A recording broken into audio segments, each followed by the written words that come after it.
Isn't it ironic? We use something that is part of us and here for us to sabotage ourselves.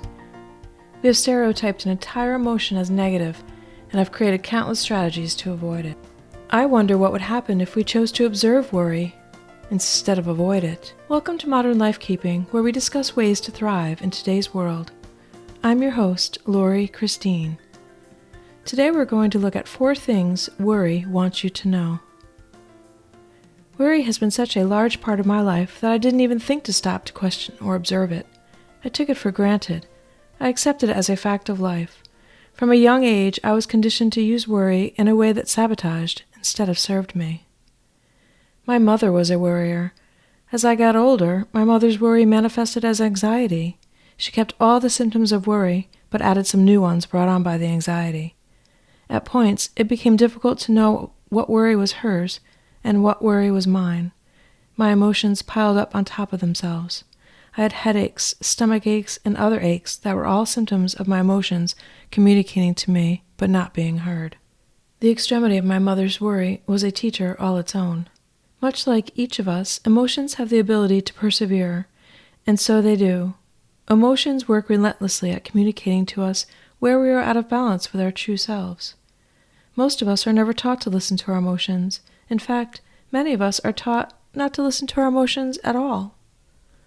The first thing worry wants us to know is that our emotions are indicators of our true love for ourselves. Emotions come through us and are part of us. They are our best friend. Why have we demonized worry and labeled it as an enemy? When we ignore our emotions, we ignore a part of ourselves. This is how we become disconnected from ourselves. This is how we become stuck. This is how we self-sabotage. The second thing worry wants us to know is that our conditioning may have begun in childhood, but we all have the ability to choose what we think. And once we realize that, we have the responsibility to start thinking better thoughts. My child's mind, with its developing ego, was left to sort through the mixed messages as only a child can in a dysfunctional family. I was raised in an environment of dysfunction, mental health problems, and toxicity. I felt everything personally and internalized each experience, taking the blame and responsibility and doing everything to maintain peace around me. I was sensitive, intuitive, and empathic. I carried these patterns with me through much of adulthood, ignoring my potential and following the program. I gave my power away to my worry. Most of us are not taught healthy boundaries or coping skills. In fact, I was taught not to cry and to generally ignore my emotions. I know my parents and most of my teachers grew up with similar experiences. We can certainly see that during specific parts of history, like wartime, you may have been killed if found because of your crying. If we didn't have these layers of conditioning, how would we reach our potential? Overcoming conditioning, regardless of the context, is always aligned with our potential. I believe we are here to express ourselves as individuals. Dysfunctional and toxic families offer us many opportunities to grow.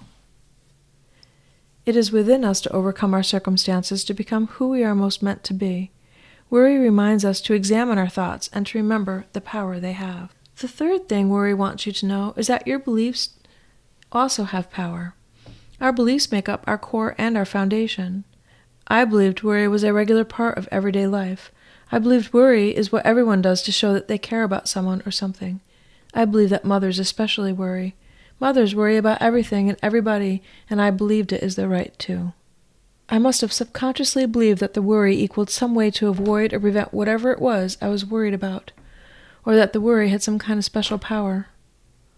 Logically, that makes 0 sense, but I was really out of touch with reality when it came to worry. I didn't realize it was up to me to attach the meaning to the worry by interpreting its message in a way that is expansive. I was so out of touch with reality that the obvious messages my body was communicating were easier to ignore than process. I just thought worry was what I was supposed to be doing. It became such a part of my foundation that it was automatic. I did it without even thinking. I didn't manage my worry. Worry managed me.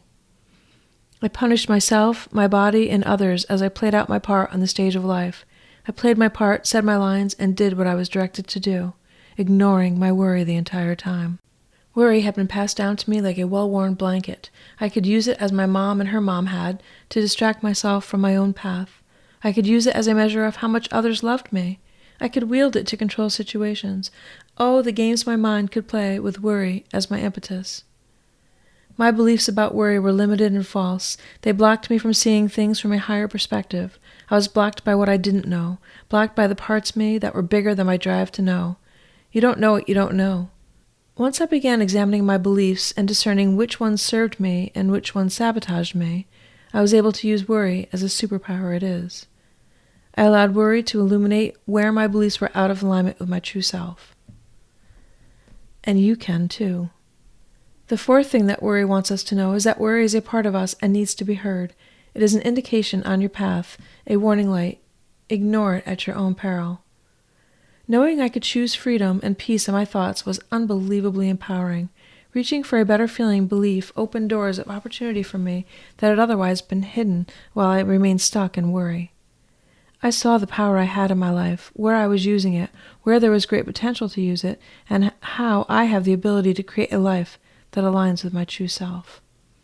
I have worry to thank for a lot of those insights. Worry has been one of my most profound teachers. It has taught me lessons on levels that I am still processing. This dwelling on the past, the future, what might happen, what could happen, and anything else in between that I could imagine sure did keep me stuck for a long time. Our inner guidance system is communicating with us in one of the best ways it knows how. It uses our emotions to communicate information to us. When we don't listen to our emotions, our inner guidance system will begin to communicate through our physical body. It is relentless, as is your potential, to be relentless in your pursuit of your potential. We are constantly receiving clear communication from our true self. Our true self is the voice that knows what is truly best for us, and sometimes we must apply that information to our everyday life with trust, regardless of whether we understand it fully. The most important relationship you will ever have is the one you have with your true self. It is a choice how you treat your true self. How you think and action steps you take about your worry are within your control, whether you act or you respond. Your perspective, your core beliefs, what you think, how you show up for yourself, how you manage your energy, how you live, what you invest in, all are within your control. That's a lot of things within your control. Allow the rest to be out of your control and breathe into the freedom of that. List as many action steps that you can take now to be closer to the outcome you desire. I struggled with worry and anxiety until I finally realized I didn't have to. My environment and society in general reinforced worry as acceptable. I took the worry for granted, and instead of listening to it, I tried to resist it by not worrying. I ignored my true inner voice. It kept communicating with me until I finally understood. When emotions weren't enough to bring the message, the worry manifested as physical symptoms in my body: asthma, headaches, migraines, high blood pressure, lethargy. These were all clear indicators that I needed to expand my thinking about worrying, and when I did, I went from feeling fearful to feeling powerful in the strength I have within me to overcome anything. Thank you for listening to this week's episode of Modern Life-Keeping with Lori Christine, brought to you by Kira Kisses. Worry is your best friend. For more information on readings, soul strategy sessions, individual and parenting support groups, retreats, and services, visit Kira, Keara, kisses.com. Until we meet again, keep wondering.